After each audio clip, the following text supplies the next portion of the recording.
Doa ilal huda wa dilalata ilal khair ibtigha'a qurbihi wa thawabihi minallahi subhanahu wa ta'ala. Qala al-imam al-habib Ahmad bin Zain al-Habsyi fi kitabihi ar-risalah al-jami' ila qawli kitabus shalah syurutu sihhatis shalah wa yustaratu ma'rifatu dukhulil waqti biyakinin au ijtihadin au ghalabati dhannin fa in shalla ma'a syakki lam tasihha sholatu. Sekarang bisa kita masuk dalam pembahasan as-sholat, yaitu sholat. Apa yang dimaksud dengan sholat? Sholat itu kalau ditinjau dari bahasa artinya ad-du'a'u bi khairin, yaitu doa di kebaikan. Menurut syariat, sholat itu af'alun wa aqwalun muftatahatun bit takbir wa muhtatamatun bit taslim ghaliban. Salat itu kalau ditinjau dari bahasa artinya mendoakan yang baik. Kalau menurut syariat, salat itu adalah perbuatan. Salat itu isinya perbuatan. Kita berdiri itu perbuatan, kita ruku itu perbuatan, iktidal, sujud, duduk antara dua sujud, duduk tasyahud itu perbuatan. Wa aqwalun, dan sholat itu isinya adalah ucapan. Kita membaca doa iftitah, membaca surat Fatihah, membaca surat Al-Quran setelah Fatihah, kemudian membaca tasbih ketika apa? Ketika ruku, ketika sujud. Intinya sholat itu nggak ada diam. Sholat itu perbuatan dan ucapan. Muftatahatun bit takbir. Sholat itu dimulai dengan takbir. Artinya kalau sholat tadi itu dia tidak mengucapkan takbiratul ihram, maka tidak sah sholatnya. Jadi takbir itu masuk ke dalam sholat. Wa muhtatamatun bit taslim, dan sholat itu diakhiri dengan salam. Salam itu tidak harus menoleh. Menoleh itu hukumnya sunnah. Yang wajib adalah mengucapkan salam, assalamu alaikum. Sebelum kita mengetahui sholat, ya kita harus tahu syarat-syarat sahnya sholat. Kalau orang itu mau kerja di pabrik, nggak langsung dia masuk pakai seragam kemudian diterima. Kalau masuk pabrik pakai seragam langsung diterima, ya semuanya akan beli seragam. Dan kualan pabrik nanti akan menerima. Kenapa? Semuanya akan pakai seragam. Tapi kalau mau masuk pabrik itu harus daftar dulu. Ada syarat-syarat yang harus dipenuhi. Mungkin pabrik ini hanya mensyaratkan lulus SMA cukup, yang penting skill misalnya. Ada pabrik yang lain mensyaratkan harus sarjana S1. Ada pabrik yang lain D3 sudah cukup misalnya. Urusan dunia saja itu ada syaratnya, apalagi urusan akhirat. Sebelum kita sholat, kita harus tahu syarat-syaratnya, sehingga sholat kita menjadi sah. Apa syarat-syarat daripada sholat? Syarat-syarat daripada sholat itu banyak. Di antaranya yang pertama, ma'rifatu dukhulil waqti, mengetahui masuknya waktu. Sholat itu ada waktunya masing-masing. Inna sholata al mu'mina kitaban mauquta. Jadi sholat itu ada waktunya. Jadi sholat itu kan al mu'min kitaban mauquta. Jadi ada apa? Ada waktunya. Sholat duhur ada waktunya. Sholat asar ada waktunya. Sholat maghrib ada waktunya. Sholat isya ada waktunya. Begitu juga sholat subuh. Enggak ada jeda waktu antara sholat ke sholat kecuali antara sholat subuh sampai ke sholat duhur. Setelah sholat duhur selesai dengan terbitnya matahari, jeda waktu itu tidak ada kewajiban sholat. Itu hikmahnya manusia bisa pergi ke ladang, bisa bekerja, bisa ke sawah, yang ke pasar ya ke pasar, yang punya toko ya buka tokonya. Baru setelah duhur, ketika duhur jam 12 baru masuk waktu sholat. Antara duhur dan asar nggak ada waktu jeda. Duhur masuk keluar waktu duhur, otomatis masuk waktu asar. Otomatis keluar waktu asar, masuk waktu maghrib. Waktu maghrib keluar, otomatis masuk waktu isya dan seterusnya. Kecuali antara subuh dan duhur ada jeda waktunya. Nah, kita mengetahui daripada waktu ini gimana caranya? Jadi orang itu tidak asal-asalan sholat. Dia harus tahu waktunya kapan masuknya. Yang pertama, mengetahui masuknya waktu itu diyakinin dengan yakin. Yakin waktu ini sudah masuk. Seperti apa waktu itu sudah masuk? Pertama, bil musyahadah, dengan menyaksikan secara langsung. Contoh. Kalau seandainya nggak musim hujan, kapan waktunya masuk sholat duhur? Dengan tergelincirnya matahari. Tergelincir matahari. Ketika matahari itu ada di atas, pas tengah-tengah, itu nggak ada bayangan. Ketika matahari bergerak ke arah barat sedikit, itu namanya tergelincir. Itu baru masuk waktunya Pak duhur. Ini mengetahui masuknya waktu dengan apa? Dengan pasti, dengan yakin.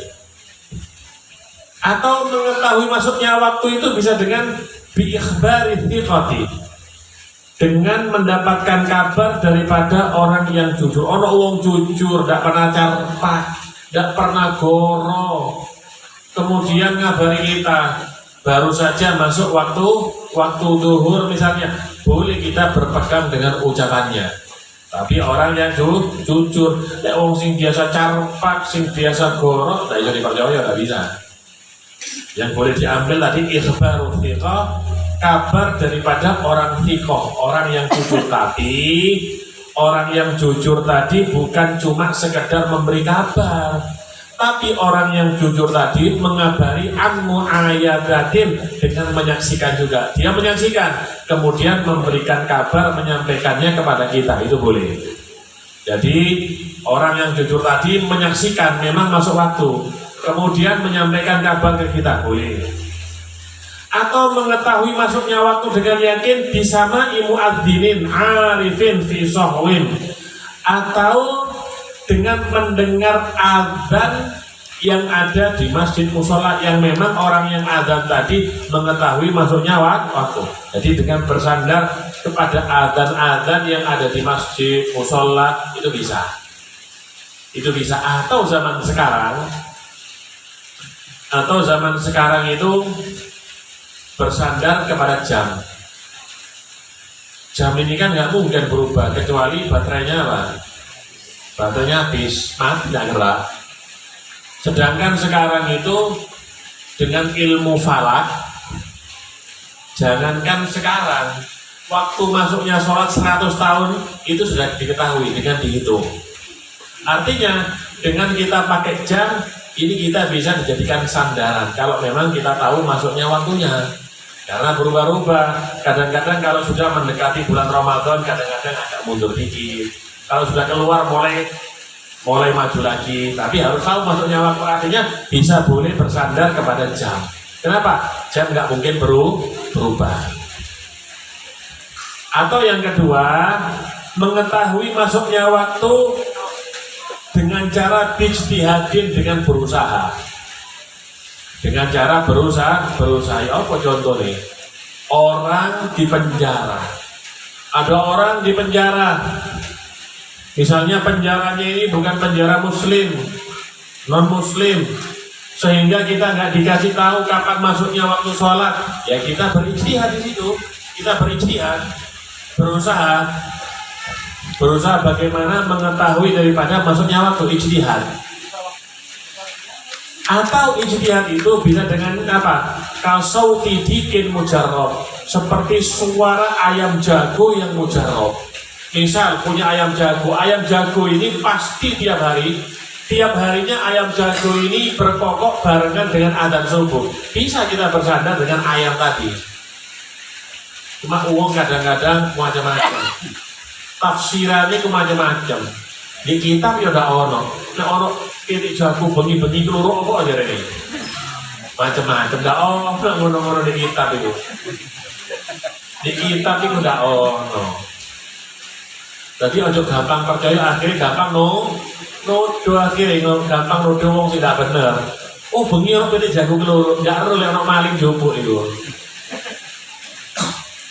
Wasiyatotin, atau berusaha itu dengan cara jahit bagi orang perempuan. Contoh, perempuan itu kalau menjahit baju itu 3 jam. 3 jam itu antara zuhur dan asar. Jadi seandainya zuhur itu, setelah zuhur itu gelap, sudah tidak kelihatan, hujan. Jam di omai mati baterai entek. HP ini tompes kan. Dono si apa jadinya baterai ini. Misalnya jahit. Kalau dia jahit itu 3 jam, berarti setelah jahit biasanya apa? Adzan asar. Berarti itu bisa dijadikan sandar ijtihad namanya itu, dengan berusaha.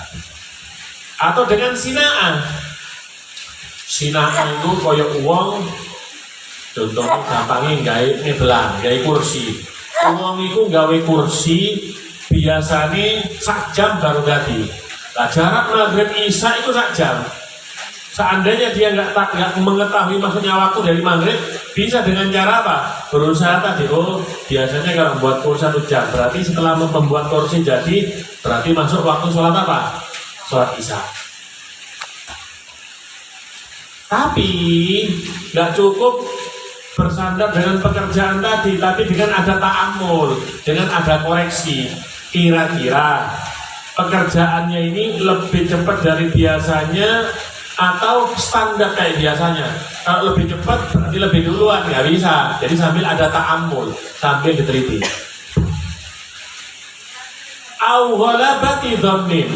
Atau kita bisa mengetahui masuknya waktu dengan ghalabati dhannin, dengan persangkaan yang kuat.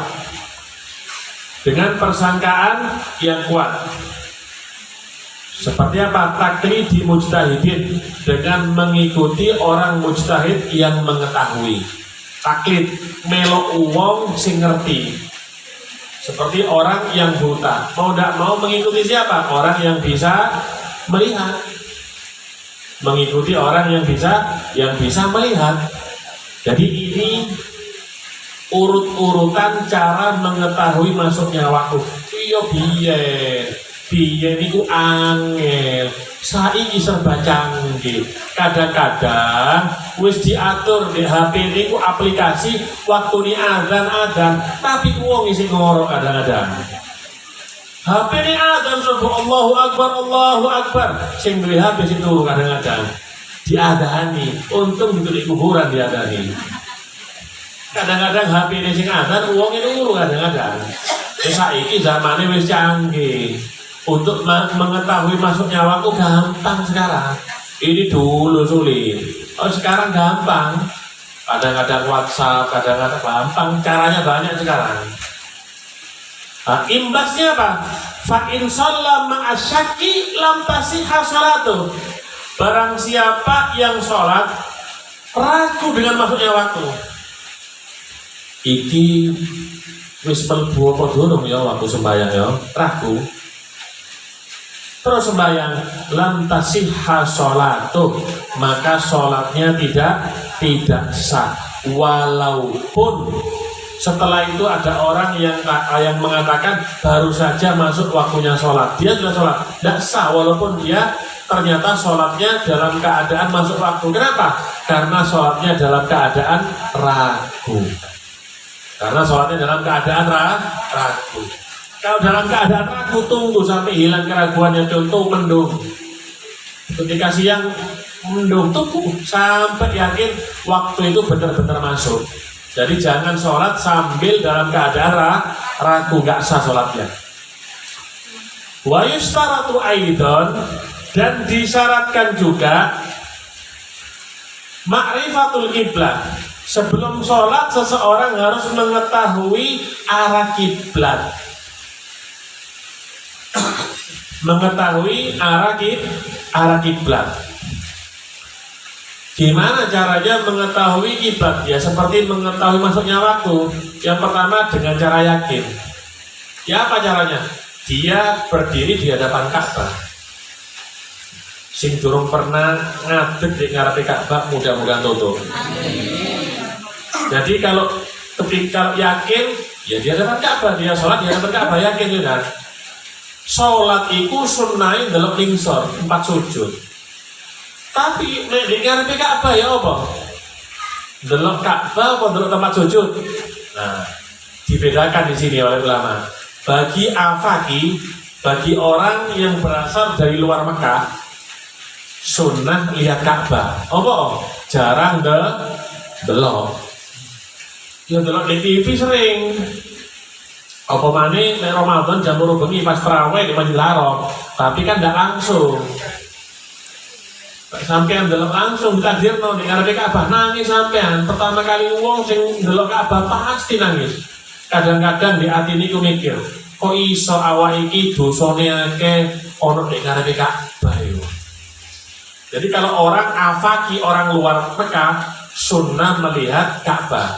Tapi kalau orang yang asli Mekah, sunnah melihat apa? Tempat sujud. Kenapa? Karena sering melihat ibu biyen saiki masih wong Mekah dhewe jarang sembahyang ning ngarepe Ka'bah. Kadang ning ngarepe toko ning kesusu buka toko biasae. Soalnya sembahyang ning ngarepe Ka'bah iki aturane kudu gawe kelambi ihram saiki. Nggih kelambi iki ndak iso biyen iso. Saiki gawe kelambi ihram. Artinya wong Mekah dhewe saiki jarang sembahyang ning ngarepe Ka'bah. Justru wong Indonesia sembahyang ning ngarepe Ka'bah kabeh saiki. Apa? Ado-ado bayare larang numpak pesawat, rugi nek ndak sembahyang ndak ning ngarepe Ka'bah. Atau mengetahui Ka'bah dengan yakin itu bilamsin. Dengan apa disentuh? Menyentuh Ka'bah. Orang buta menyentuh Ka'bah. Ya jelas di hadapannya itu Ka'bah. Di hadapannya nggak mungkin bangunan liane. Ka'bah dulu itu bangunannya lebih besar daripada yang ada sekarang ini. Itu kan ada huruf U itu, Hijr Ismail. Sampai situ Ka'bah dulu itu. Makanya Hijr Ismail itu termasuk Ka'bah. Jika seseorang tawaf lewat dalamnya itu, belok itu, tidak sah karena termasuk daripada Ka'bah. Loh kenapa kok Ka'bah sekarang seperti ini, agak kecil dikit? Jadi pernah terjadi banjir besar. Banjir itu duduk di Indonesia, tahu di Mekah itu ya pernah banjir. Jenenge bangunan itu nek banyune akeh ya kropos. Akhirnya ya rusak pisan itu Ka'bah, perlu direnovasi. 4 kali atau 3 kali Ka'bah itu ditajdid direnovasi.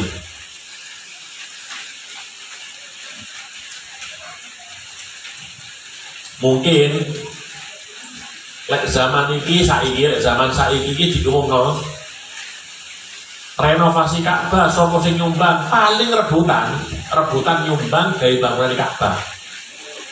Sampeyan sing gak duwe duit iso ngedol omane kepingin apa? Kepingin andil bangun Ka'bah. Nek iso wong sing paling sugih bangun. Tapi zaman biyen wonge gak sugih-sugih ngono. Terus Ka'bah itu dibangun dari uang yang benar-benar halal. Akhirnya urunan dia, wong-wong itu urunan zaman dia, tapi dari uang yang paling halal dari harta kumulo. Uang yang terkumpul cuma cukup untuk bangun Ka'bah seperti yang ini. Asalnya agak lebaran dikit. Jadi uang yang dikeluarkan untuk bangun Ka'bah, uang yang benar-benar halal daripada miliknya.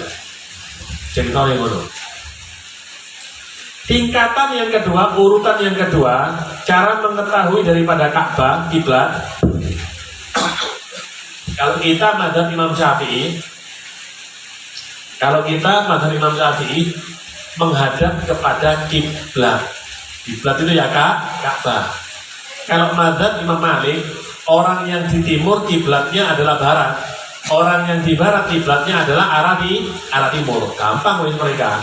Mazhab Imam Malik. Kalau kita harus menghadap kepada Ka'bah. Nek sing cedek, nek sing cidek ono di apa jenenge Mekah enak. Sing ada kok Indonesia iki.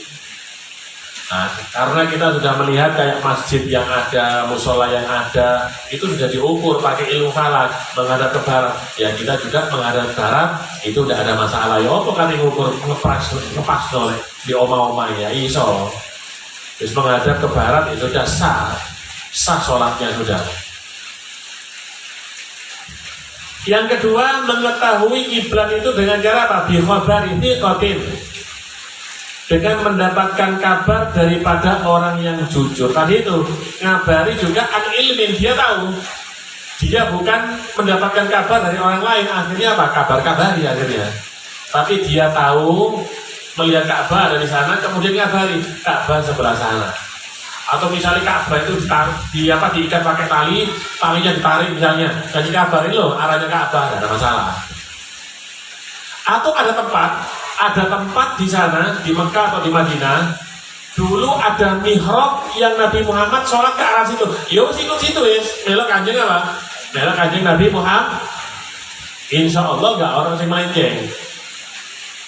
Semua tempat di situ sholat Nabi Muhammad itu lurus ke arah kiblat. Biyen sembayang itu ke Baitul Maqdis, menghadap ke Baitul Maqdis. Seperti di bulan Rajab ini ketika Nabi Isra Mi'raj itu ke Baitul Maqdis. Lah orang-orang Yahudi, orang-orang Nasara, kiblatnya mereka juga ke Baitul Maqdis. Orang-orang Yahudi, Nasara, Nabi tidak enak kok menghadap ke arahnya mereka. Akhirnya jadi caci maki mereka. Geledek ndak rone kiblatnya podo. Nabi selama 18 tahun sholat menghadap kemana? Baitul Maqdis.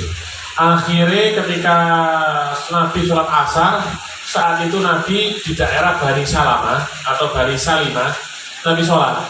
Ketika sholat, tiba-tiba ada perintah untuk menghadap ke Ka'bah. Nabi di hatinya sebelumnya ada kerentek, kepingin sembahyang ngadep Ka'bah. Akhirnya keinginan Nabi itu ditunaikan oleh Allah Ta'ala. Akhirnya ngadep Ka'bah.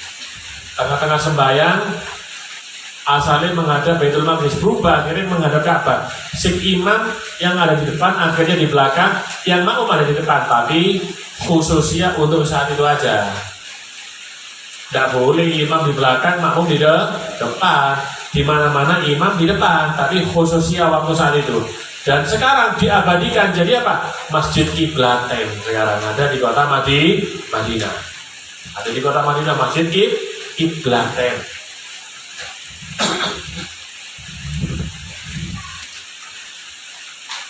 Atau yang ketiga, mengetahui masuknya waktu dengan cara apa?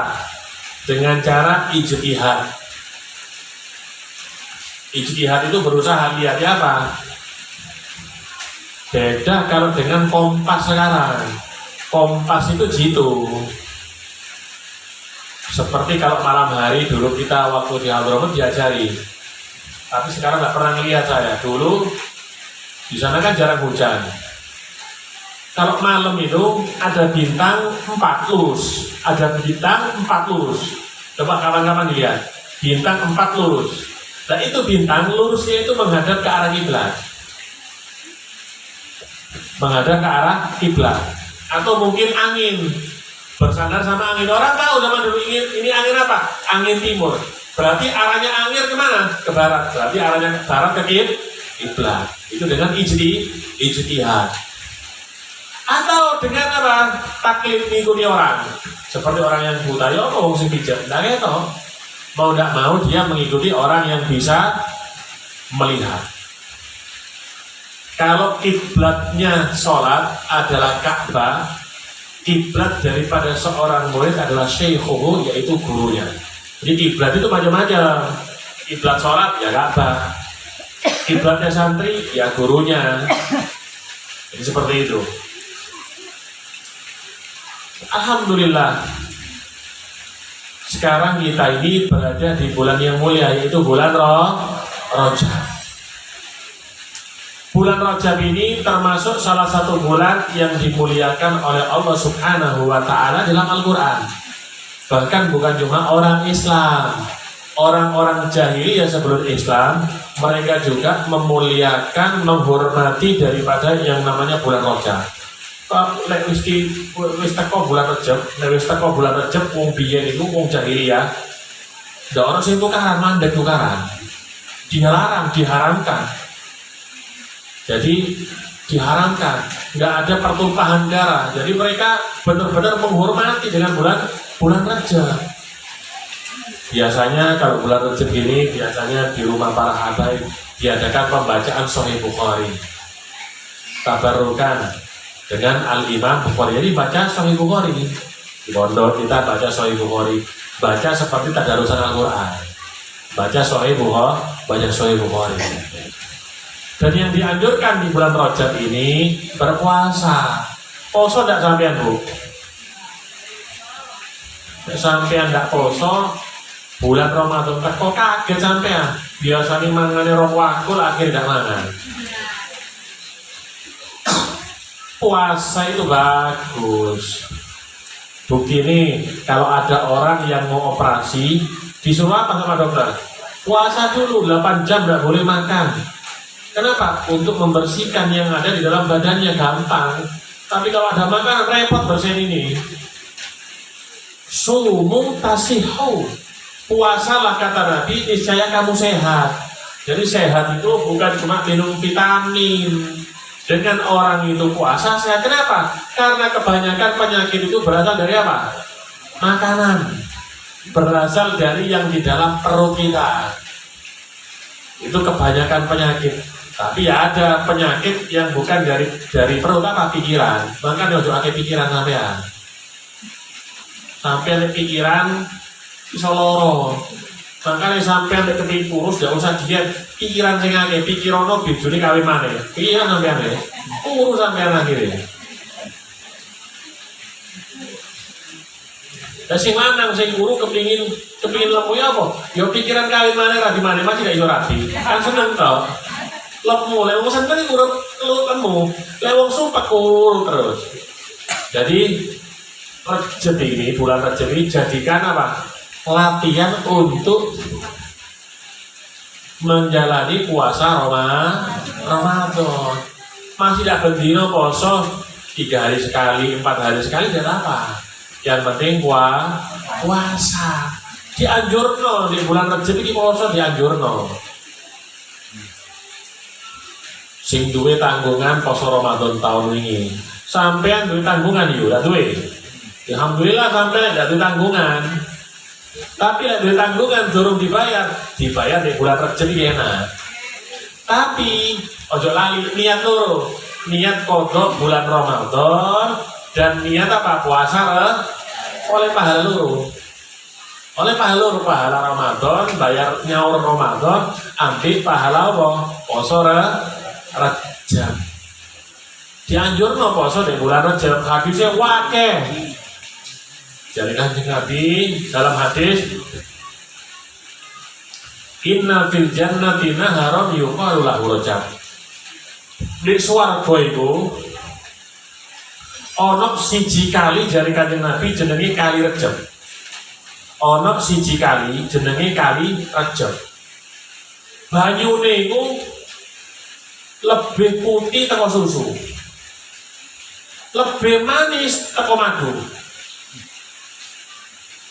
Ya wis gambarane. Ono ta nek donya minuman kaya ngono? Ono, ya susu campuran madu. Susu madu ya. lebih putih daripada susu, lebih manis daripada madu. Sampai nek golek madu di ini Pak, di Lumbang, di Lumpur. Iku madu-madu biasa sih. Sampean kepingin rom madu sing bener-bener asli Pak. Madu sing bener-bener asli Pak siji. Gon nang omahe sampean, lek bojone sampean ngamuk nguncang piring asli lho. Iku madu asli wis. Enggak usah dicoba wis rasane opo pasti asli wis. Pasti asli dijamin jamin asli wis. Mau asli opo? Jare Kanjeng Nabi, man shoma yauman minhu, siapa orang yang puasa 1 hari saja di bulan Rajab, maka dia boleh minum air dari sungai tersebut. Poso sedino. Dan dia sampean tiap bulan Rajab poso. Ngombe terus gelegekan sampean lah. Hebatnya di surga itu tidak seperti di dunia. Di dunia itu kalau sampean banyak minum lempo, akhir sampean ngoyo adek, ndak ono mau ngoyo. Jadi keringet. Sampean mangan akeh di surga. Ndak ono di kotoran itu di dunia tok. Di akhirat surga ndak ono. Jadi keringet. Jadi sampean ngombe akeh mangan akeh ndak lempu, ndak waras. Jadi keringet kabeh. Jadi memang swarga itu pembalasan dari pembalasan. Mangan sing enak. Sekarang sampean, jadi keringet kabeh iku. Lah keringet itu tuh koyo di dunia kene Pak apa keringet sampean. Kadang-kadang lek wis apa jenenge numpak mikrolet utawa numpak bis, waduh sing ndak gawe apa jenenge Rexona ambune kelek tutuk mburi kadang-kadang. Ndak kuat kadang-kadang. Di surga ndak ono. Keringete wong iku di surga dadi minyak. Dadi minyak lek sampean ngombe 10 liter dadi minyak 10 liter. Iku larang regane Pak wangi, Pak. Masalah iki padha duwe keringete di surga itu. Padha wangi ini tadi ndak payu keringete sampean. Padha duwe keringete besok.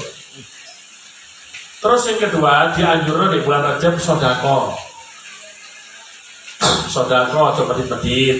Terutama sodako yang paling bagus itu sodako kepada kerabat. Kadang-kadang sodako ambil uang gercep. Polanya apa? Kepingin dipuji. Tapi ambil dulur dewe kadang-kadang medit. Itu kadang-kadang kayak dulu. Hati-hati. Jare Kanjeng Nabi,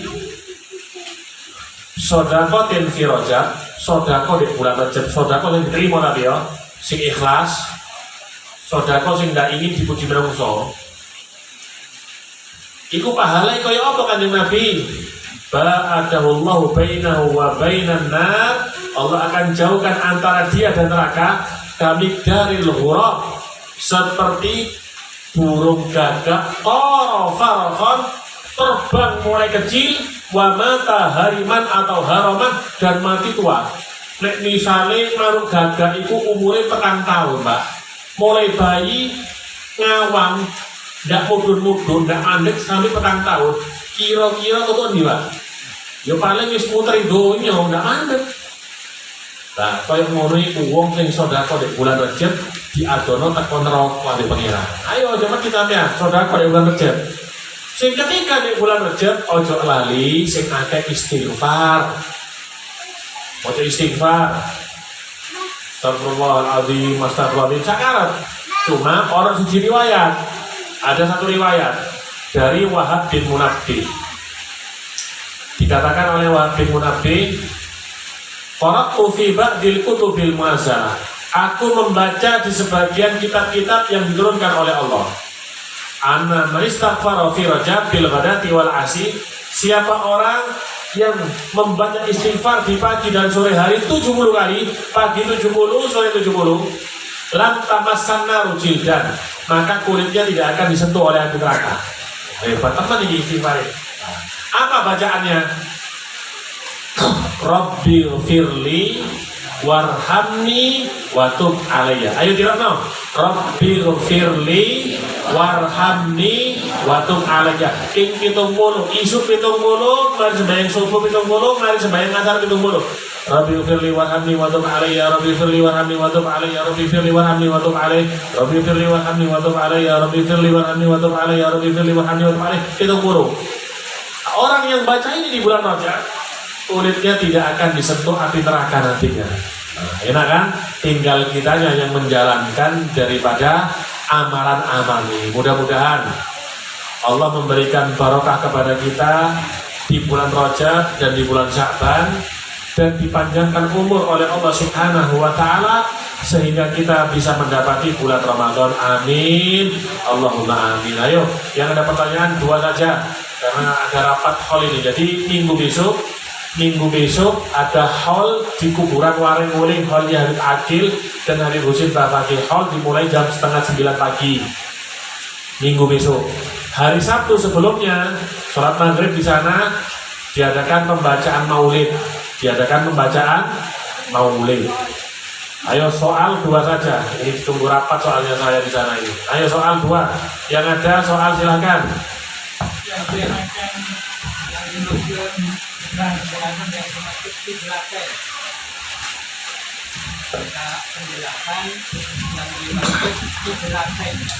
Kiblaten itu, kalau kiblatun itu satu kiblat. Kiblaten ini tetapnya dua kiblat.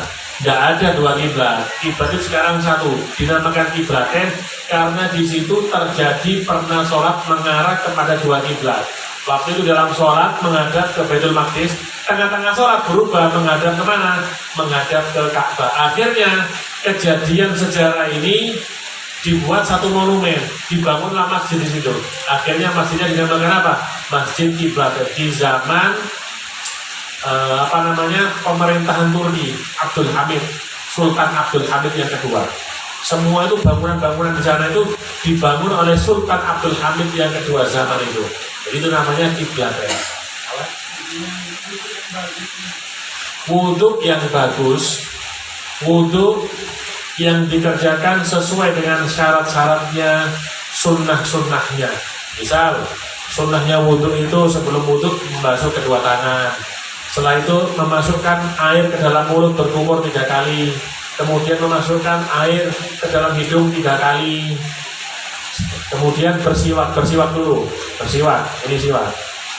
Duwe sampean siwak. Gudang garam kono. Ini siwak. Orang yang pakai siwak cuma digosok ini. Orang sholat 2 rakaat menggunakan siwak lebih baik daripada sholat 70 kali tanpa siwak. Saya sampean berjamaah, ya 27 kali 70. Nah, setelah itu sampean mengerjakan syarat-syaratnya wudhu. Dulu pernah dibahas. Setelah itu wudhu membasuh wajah, kemudian membasuh tangan sampai dilebihi dari pundak, membasuh rambut sampai semuanya yang bagus, kemudian telinga, semua kaki. Nah, kalau selesai itu namanya wudhu'un isbahul wudhu, menyempurnakan daripada wudhu. Mudah-mudahan kita tidak pulang dari majelis ini kecuali semua dosa kita diampuni oleh Allah Subhanahu wa Ta'ala, dan yang rezekinya sulit diluaskan oleh Allah Subhanahu wa Ta'ala, dan semuanya dikumpulkan dengan baginda Nabi Muhammad SAW. Bismillahirrahmanirrahim. Alhamdulillahirabbil alamin. Allahumma shalli wa sallim ala sayyidina Muhammadin wa ala alihi wa sahbihi ajma'in. Jazana Allah wa iyyakum mimman yastawjibu syafa'atah wa yarju rahmatahu wa rahmatahu. Allahumma bi hurmati hadzal nabiyil karim wa alihi wa ashabihi sabiqin ala manhajil qawim. Ij'alna min khiyari ummati wasturna bi ghairi hurmati wasurna wa tanfi zumrati wa ta'mil al-sinatana bi mati wa nusrati wa ahlina mutamassikina bi sunnatihi wa ta'ati wa mitna ala hubbihi wa jama'ati. Allahumma adkhilna ma'al jannata fa innahu awwalu ma yadkhuluha wa anzilna ma'u fi qusuriha fa innahu awwalu ma yanziluha warhamna yawma yadkhulul khalaiqi fatarhamha. Allahumma arzuqna ziyaratahu fi kulli sanah wa la taj'alna minal ghafilin anka wa la anhu qad rasina. Allahumma la taj'al fi majlisina hadha ahadan illa wasalta bima taubati dhunuba wa satarta bidai maghfirati uyuba. Allahumma innahu kana ma'ana bis sanatil madiyah ikhwan manahmul qada'i anil wusuli ila misliha wa la tahrimhum min sawabi hadhihi sa'ati wa fadliyah.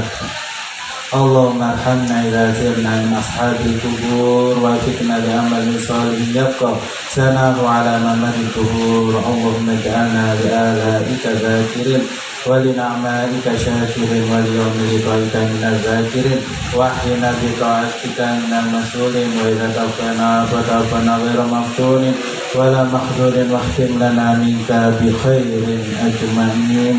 اللهم اهدنا شر الظالمين واجعلنا من فتنة هذه الدنيا سالمين. اللهم اجعل هذا الرسول الكريم لنا شفيعا وارزقنا به يوم القيامة مقاما رفيعا. اللهم اسقنا من حوض نبيك محمد صلى الله عليه وسلم شربة هنيئة لا نظمأ بعدها أبدا واشرنا تحت لواء غدا.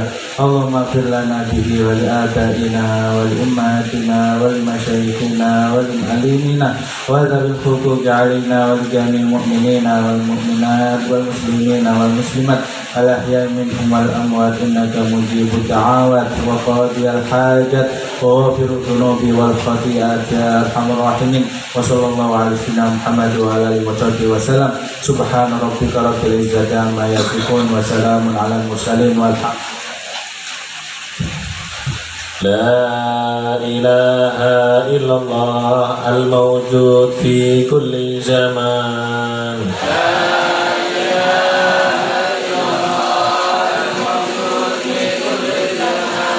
لا إله إلا الله المعبود في كل مكان.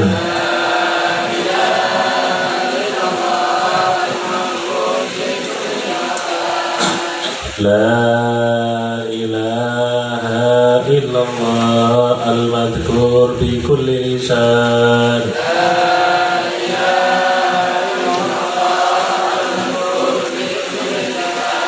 لا إله إلا الله المعروف بالإحسان.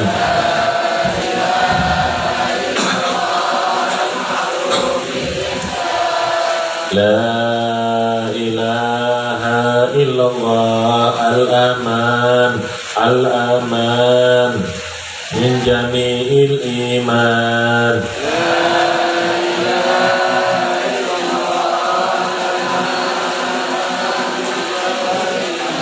ومن فتنة الشيطان يا قديم الإحسان كم لك علينا من إحسان. إحسانك القديم يا حنان يا منان يا رحيم يا رحمن يا غفور يا غفار. اغفر لنا وارحمنا وأنت خير الراحمين. وصلى الله على سيدنا محمد والحمد لله العالمين. كلمة حق عليها نهي وعليها نمر وعليها نبعث إن شاء الله من هذه الفضل القبول والإكبار والسورة الحمد لله صلى الله عليه وسلم ويغفر ذنوبنا ويغفر قلوبنا. والله سبحانه يحفظنا وأولادنا وأهلنا وأحبابنا وطلابنا جميع الأسقام والأمراض وشر البلايا والآفات والآهات. Firna fa'lu malumah Firna arsyana tayyiban mubarakan fi Allah subhanahu wa ta'ala wa ala man awsara salihun wa la hadratina